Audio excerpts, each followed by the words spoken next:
Allahu Akbar, Allahu Akbar. Bismillahirrahmanirrahim. Assalamualaikum warahmatullahi wabarakatuh. Alhamdulillahi jami'a wassalatu wassalamu ala asrafil khalqi jam'a wa ala alihi wa sahbihi wa sallim taslima bi qadri adhamati dhatika fi kulli waqtin wa hin amma ba'd. Alhamdulillahirabbil alamin. Bapak Ibu, pada kesempatan yang baik ini kita dapat berjumpa kembali dalam membahas soal-soal tes kompetensi bidang pendidikan guru agama Islam. Dan pada kesempatan yang baik ini pula kita nanti akan latihan nutrisi soal kompetensi bidang pendidikan guru agama Islam. Soal ini kami susun berdasarkan modul dan PPAI. Dan mudah-mudahan apa yang nanti kita sajikan, apa yang kita berikan pada kesempatan kali ini, mudah-mudahan saja ada manfaatnya buat Bapak Ibu semuanya. Dan sebagai persiapan kita untuk menghadapi tes P3K pada tahun ini. Dan bagi Bapak Ibu yang sebentar lagi akan menghadapi tes P3K, tes CSN, tetap di rumah, jaga kesehatan Bapak Ibu, dan tetap jaga kondisi badan, selalu menambah wawasan, dan jangan lupa untuk selalu berdoa juga kepada Allah Subhanahu wa taala, dan jangan lupa untuk selalu beramal Bapak Ibu. Dan mudah-mudahan soal yang selama ini kami bagikan, mudah-mudahan saja ada manfaatnya sebagai persiapan juga buat Bapak Ibu untuk menghadapi tes CSN, P3K, Kemendikbud ataupun Kemenak pada tahun ini.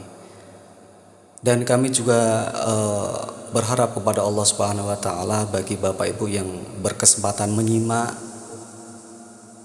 kami juga berdoa kepada Allah Subhanahu wa taala agar dipermudahkannya ataupun dilancarkan dan diberikan kelulusan oleh Allah Subhanahu wa taala. Liridhoi fi syafaati Rasulillah al-Fatihah. A'udzubillahi minasyaitonir rajim. Alhamdulillah. Iyyaka na'budu wa iyyaka nasta'in. Shiratal ladzina an'amta 'alaihim. Baik Bapak Ibu, kita langsung ke soal nomor 1. Sebelum kita ke soal nomor 1, seperti biasa kita buka dengan bacaan basmalah terlebih dahulu. Bismillahirrahmanirrahim. Kita langsung ke soal nomor 1.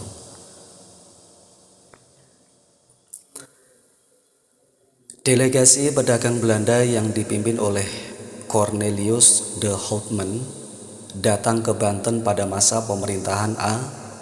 Sultan Abdul Mufakir, B. Sultan Ageng Tirtayasa, C. Sultan Haji, dan D. Sultan Hasanuddin. Silahkan tebak Bapak Ibu. Kami hitung waktu 5 detik mundur. 5, 4, 3, 2, 1. Untuk jawaban yang tepat nomor 1 adalah A Bapak Ibu, yaitu Sultan Abdul Mufakir. Untuk pembahasannya, awalnya kedatangan bangsa asing ini memang disambut dengan baik oleh penduduk setempat, termasuk oleh otoritas Kesultanan Banten. Saat itu Banten diperintah oleh Sultan Abdul Mufakir Mahmud Abdul Qadir yang baru saja naik tahta pada tahun 1596 sampai dengan 1647. Jadi untuk jawaban nomor 1 yang tepat adalah A, yaitu pada masa pemerintahan Sultan Abdul Mufakir. Kita lanjut Bapak Ibu, nomor 2. Jalur perdagangan Asia masa lalu memanjang dari Alexandria di Mesir hingga ke A. Cina, B. Kamboja, C. Jepang, dan D. Korea. Silahkan tebak. 5, 4, 3, 2, 1. Untuk jawaban yang tepat adalah A, yaitu Cina Bapak Ibu. Pembahasannya adalah sebuah jalur perdagangan melalui Asia yang menghubungkan antara timur dan barat dengan dihubungkan oleh pedagang, pengelana, biarawan, prajurit, nomaden dengan menggunakan karavan dan kapal laut, dan menghubungkan Chang'an Republik Rakyat Cina Tiongkok. Untuk jawabannya adalah A, Bapak Ibu, yaitu Cina. Kita lanjut Bapak Ibu, nomor 3. Hamzah Fansuri, seorang sastrawan pada kerajaan Aceh. Beliau hidup dan terkenal pada masa Aceh diperintah oleh A. Sultan Ali Muqayyad Shah, B. Sultan Salahuddin, C. Sultan Iskandar Muda, dan D. Sultan Iskandar Thani. Silakan tebak Bapak Ibu. 5, 4, 3, 2, 1. Untuk jawaban yang tepat adalah C, yaitu pada masa pemerintahan diperintah oleh Sultan Iskandar Muda. Hamzah Fansuri, seorang ulama sufi terkenal pada masa pemerintahan Sultan Iskandar Muda. Syair itu menegaskan makom spiritual sufistik seorang Hamzah Fansuri yang dituangkan di dalam untaian syair yang amat indah dan bernafaskan islami. Kita lanjut Bapak Ibu, nomor 4. Setelah berhasil mengalahkan Arya Panggiri, maka yang berhak atas kerajaan Pajang adalah A. Sultan Hadiwijaya, B. Sutawijaya, C. Pangeran Banowo, dan D. Arya Panangsang. Setelah berhasil mengalahkan Arya Panggiri, maka yang berhak atas kerajaan Pajang adalah 5, 4, 3, 2, 1. Untuk jawaban yang tepat Bapak Ibu adalah C, yaitu Pangeran Banowo. Pembahasannya, sepeninggal Pangeran atau Sultan Adiwijaya, Pajang sebagai kesultanan Islam dilanda kemelut perebutan kekuasaan antara Arya Panggiri, menantu Adiwijaya, dan Pangeran Benowo, putra Adiwijaya. Kemelut di antara keduanya berhasil mengalahkan kekuasaan Arya Panggiri dan mengangkat Pangeran Benowo dengan sekutunya Sutawijaya sebagai penguasa Pajang.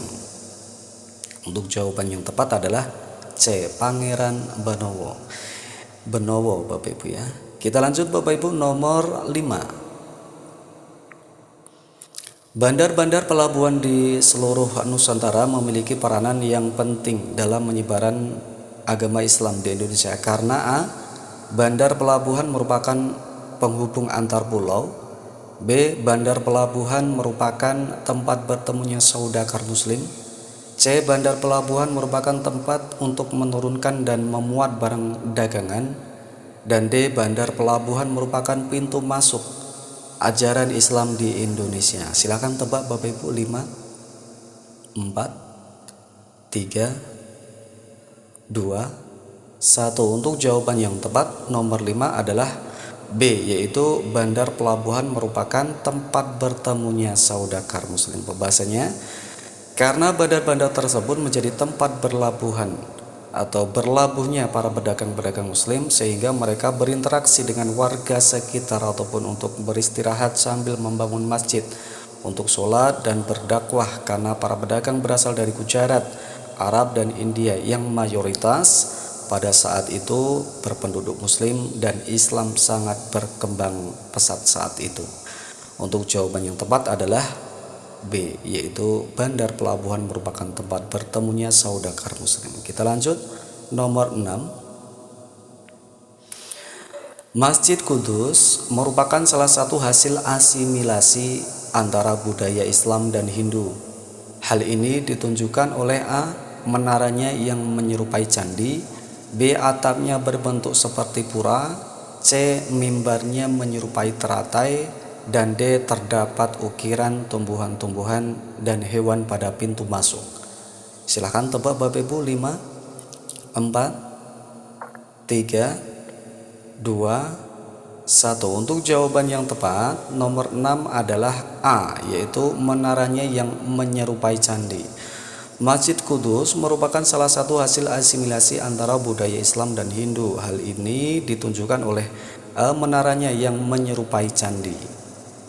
Untuk jawaban yang tepat adalah A. Kita lanjut Bapak Ibu, nomor 7. Salah satu kesimpulan dari hasil seminar nasional mengenai sejarah masuknya Islam ke Indonesia yang berlangsung di Medan tahun 1963 adalah A.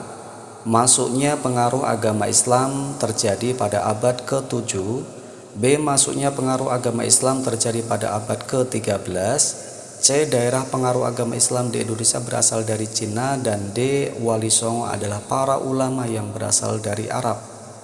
Silahkan tebak Bapak Ibu. Nomor 7, 5, 4, 3, 2, 1. Untuk jawaban yang tepat nomor 7 adalah A, yaitu masuknya pengaruh agama Islam terjadi pada abad ke-7 Masehi.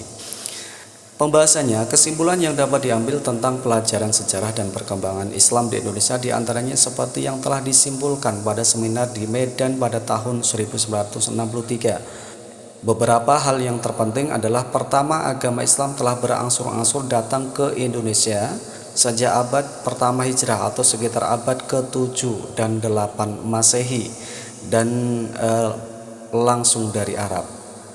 Untuk jawaban yang tepat nomor 7 adalah A. Kita lanjut Bapak Ibu, nomor 8. Perhatikan potongan hadis berikut ini.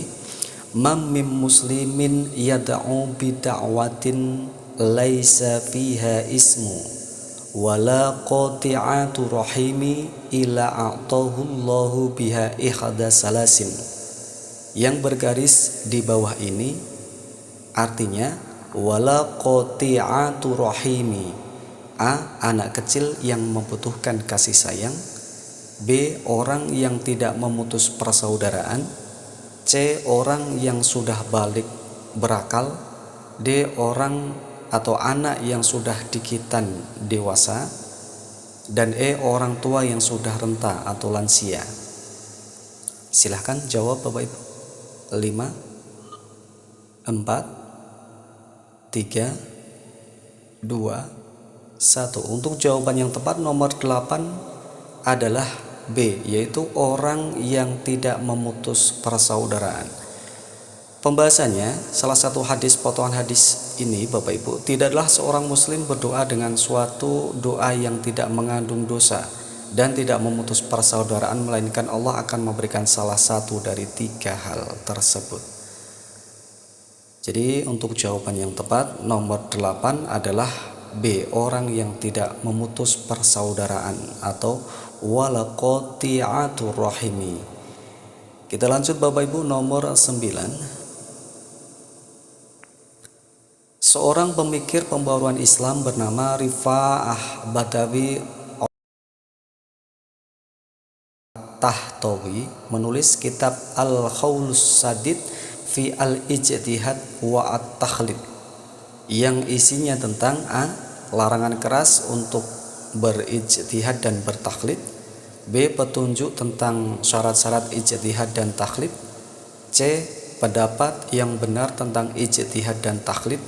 D. Kebebasan untuk berijtihad dan larangan taklid. Dan E. Kebolehan berijtihad dan kebolehan bertaklid. Jadi seorang pemikir pembaruan Islam bernama Rifa'ah Badawi Rafi At-Tahtawi menulis kitab Al-Qaulus Sadid fi al-ijtihad wa at-takhlid yang isinya tentang 5, 4, 3, 2, 1. Untuk jawaban yang tepat nomor 9 adalah C Bapak Ibu, yaitu pendapat yang benar tentang ijtihad dan takhlid.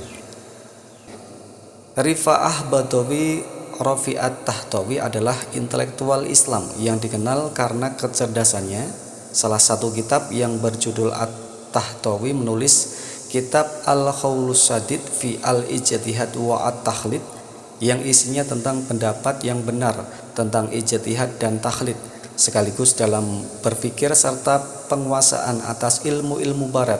Ia giat menerjemahkan banyak buku dalam bahasa Prancis ke dalam bahasa Arab dengan tujuan supaya umat Islam pun bisa memahami ilmu apa saja yang mendorong majunya bangsa barat. Dengan demikian ia berharap Islam pun akan mengalami kemajuan.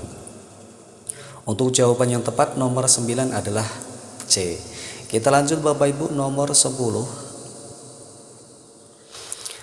Pemikiran pembaruan dalam Islam yang dilakukan oleh Jamaluddin Al-Afghani lebih banyak mengutamakan pembaruan di bidang A. Sosial ekonomi, B. Politik kenegaraan, C. Keagamaan, D. Kebudayaan, dan E. Modernisasi pendidikan. Silahkan tebak Bapak Ibu. 5, 4, 3, 2, 1. Untuk jawaban yang tepat nomor 10 adalah E, yaitu modernisasi pendidikan. Pemikiran pembaruan dalam Islam yang dilakukan oleh Jamaluddin Al-Afghani lebih banyak mengutamakan pembaruan di bidang modernisasi dan pendidikan. Modernisasi pendidikan. Kita lanjut Bapak Ibu, nomor 11. Salah satu faktor pendorong pembaruan Islam di Indonesia bermula dari masalah ubudiyah dan campur aduknya adat istiadat, tradisi, dan agama. Faktor pendukung lainnya sebagai berikut, kecuali A. Campur aduknya akidah dan kemusyrikan, B. Sikap tak acuh kaum intelektual terhadap Islam, C. Meningkatnya misi kristenisasi di Indonesia, D. Kurang berfungsinya lembaga pendidikan Islam secara maksimal, dan E. Rakyat Indonesia tersebar di Nusantara. Silakan tebak Bapak Ibu, nomor 11. 5, 4, 3, 2, 1. Untuk jawaban yang tepat nomor 11 adalah B, yaitu sikap tak acuh kaum intelektual terhadap Islam. Salah satu faktor pendorong pembaruan Islam di Indonesia bermula dari masalah ubudiyah dan campur aduknya adat istiadat, tradisi, dan agama. Faktor pendukung lainnya sebagai berikut, kecuali sikap tak acuh kaum intelektual terhadap Islam. Untuk jawaban yang tepat nomor 11 adalah B. Kita lanjut Bapak Ibu, nomor 12. Penerapan toleransi dalam masyarakat yang beragam, baik agama, kebudayaan, dan bahasa akan menimbulkan A. Ketentraman dan kerukunan, B. Perselisihan antar anggota masyarakat, C. Percekcokan yang terjadi setiap saat, D. Kekacauan dan ketidaktentraman dalam kehidupan, dan E. Keteraturan dan sikap ingin menang sendiri. Silakan tebak Bapak Ibu.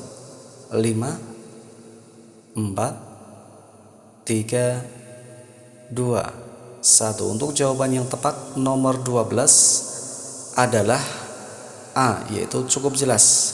Penerapan toleransi dalam masyarakat yang beragam, baik agama, kebudayaan, dan bahasa akan menimbulkan ketentraman dan kerukunan. Kita lanjut Bapak Ibu, nomor 13. Di bawah ini yang merupakan isi kandungan surat Yunus ayat 40 adalah A. Nabi Yunus diangkat menjadi nabi, B. Orang zalim suka berbuat kerusakan, C. Perintah menjaga lingkungan, D. Orang yang beriman pada Al-Quran dan ada pula yang tidak, dan E. Bagiku pekerjaanku dan bagimu pekerjaanmu. Silakan tebak Bapak Ibu jawabannya. 5, 4, 3, 2, 1. Untuk jawaban yang tepat nomor 13 adalah D, yaitu ada yang beriman pada Al-Quran, ada pula yang tidak. Quran surat Yunus ayat 40, wa minhum may yu'minu bihi wa minhum ma la yu'minu bihi wa rabbuka a'lamu bil mufsidin. Dan di antara mereka ada orang-orang beriman yang beriman kepadanya Al-Quran, dan di antara ada pula orang-orang yang tidak beriman kepadanya, sedangkan Tuhanmu lebih mengetahui tentang orang-orang yang berbuat kerusakan. Quran surat Yunus ayat 40. Jadi untuk jawaban nomor 13 yang tepat adalah D, yaitu ada orang yang beriman pada Al-Quran, ada pula yang tidak. Kita lanjut Bapak Ibu, nomor 14. Islam mengajarkan umatnya bersikap terhadap perbedaan keyakinan. Sikap yang harus ditunjukkan terhadap perbedaan agama dan keyakinan adalah A. Turut beribadah menurut agama dan kepercayaan orang lain, B. Menghormati dan menghargai perbedaan yang ada, C. Mengganggu orang lain dalam menjalankan ajaran agamanya, D. Memaksa orang lain mengikuti agama kita, Mengejek dan menjelek-jelekan keyakinan orang lain. Silakan tebak Bapak Ibu untuk jawaban nomor 14. 5, 4, 3, 2, 1. Untuk jawaban yang tepat adalah B Bapak Ibu, yaitu menghormati dan menghargai perbedaan yang ada.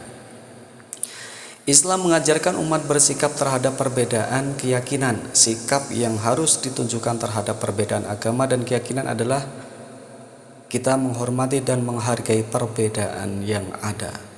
Untuk jawaban yang tepat adalah B. Kita lanjut Bapak Ibu, nomor 15. Umat Nabi Muhammad SAW dalam menerima Al-Quran menurut surat Yunus ayat 41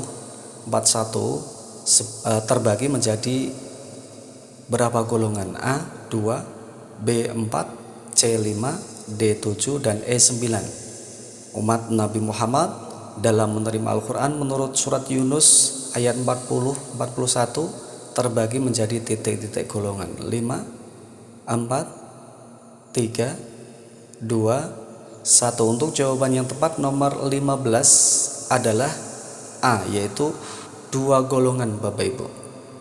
Allah Subhanahu wa taala dalam surat Yunus ayat 40-41 menjelaskan bahwa umat Nabi Muhammad terbagi menjadi 2 dalam menerima Al-Quran.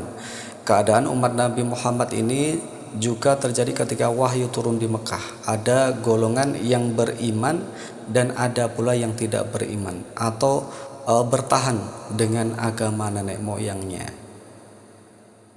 Untuk jawaban yang tepat nomor 15 adalah A. Kita lanjut Bapak Ibu, nomor 16. Di bawah ini yang merupakan toleransi dalam hal akidah adalah A. Menghargai pendapat orang lain, B. Tidak mau menerima perbedaan yang ada, C. Menghargai perbedaan aturan di tempat lain, D. Memberi kebebasan beribadah umat agama lain, dan E. Menerima dengan senang hati pemberian orang lain. Silakan tebak Bapak Ibu. 5, 4, 3, 2, 1. Untuk jawaban yang tepat nomor 16 adalah D, yaitu memberi kebebasan beribadah umat agama lain.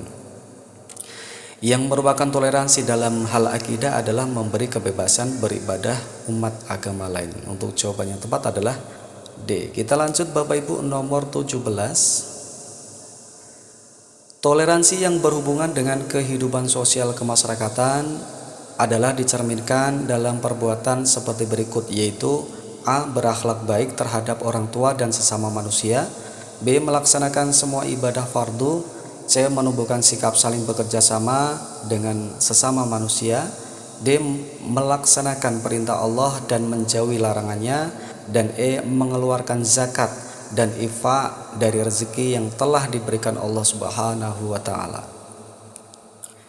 5, 4, 3, 2, 1. Untuk jawaban yang tepat nomor 17 adalah A, yaitu berakhlak baik terhadap orang tua dan sesama manusia.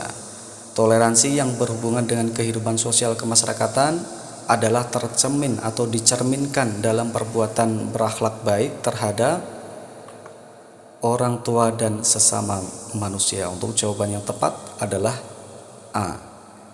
Kita lanjut Bapak Ibu, nomor 18.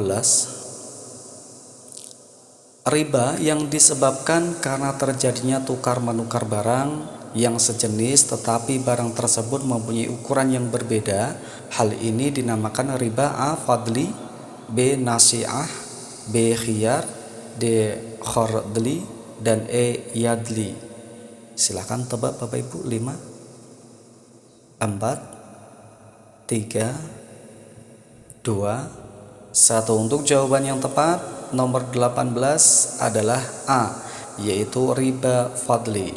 Riba fadli adalah jenis riba yang disebabkan terjadinya pertukaran barang yang sejenis dengan ukuran atau jumlah yang berbeda, seperti menjual emas dengan emas, beras dengan beras, dan kualitasnya sama tetapi kuantitasnya yang berbeda.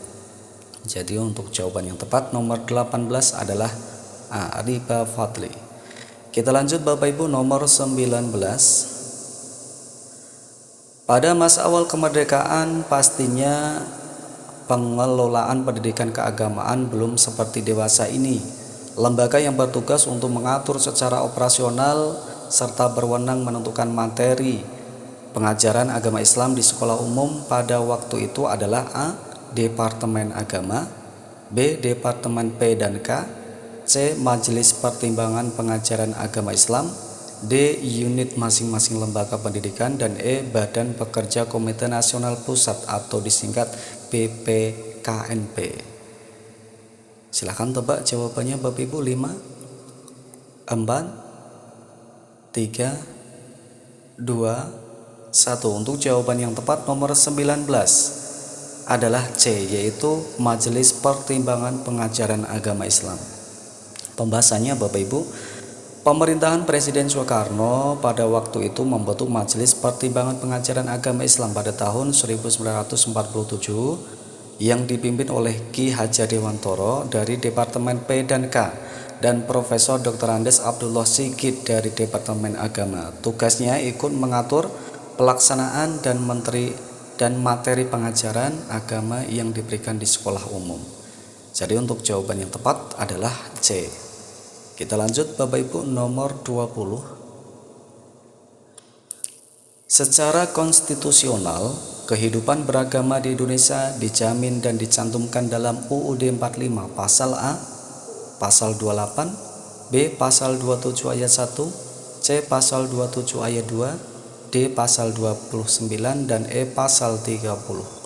Silakan tebak Bapak Ibu. 5, 4, 3, 2, 1. Untuk jawaban yang tepat nomor 20 adalah D, yaitu pasal 29 Bapak Ibu. Pembahasannya, pasal 29 UUD 1945 yang menyatakan bahwa negara berdasarkan atas ketuhanan yang Maha Esa dan negara menjamin kemerdekaan tiap-tiap penduduk untuk memeluk agamanya masing-masing dan untuk beribadah menurut agamanya dan kepercayaannya itu. Jadi untuk nomor 20 jawabannya adalah D, yaitu pasal 29. Kita lanjut Bapak Ibu, nomor 21. Menteri Agama Republik Indonesia yang pertama adalah A. H.M. Rasjidi, B. KHA Wahid Hasyim, Kiai Haji Ahmad Wahid Hasyim, C. Harun Nasution, D. Saifuddin Zuhri, dan E. M. Nasir.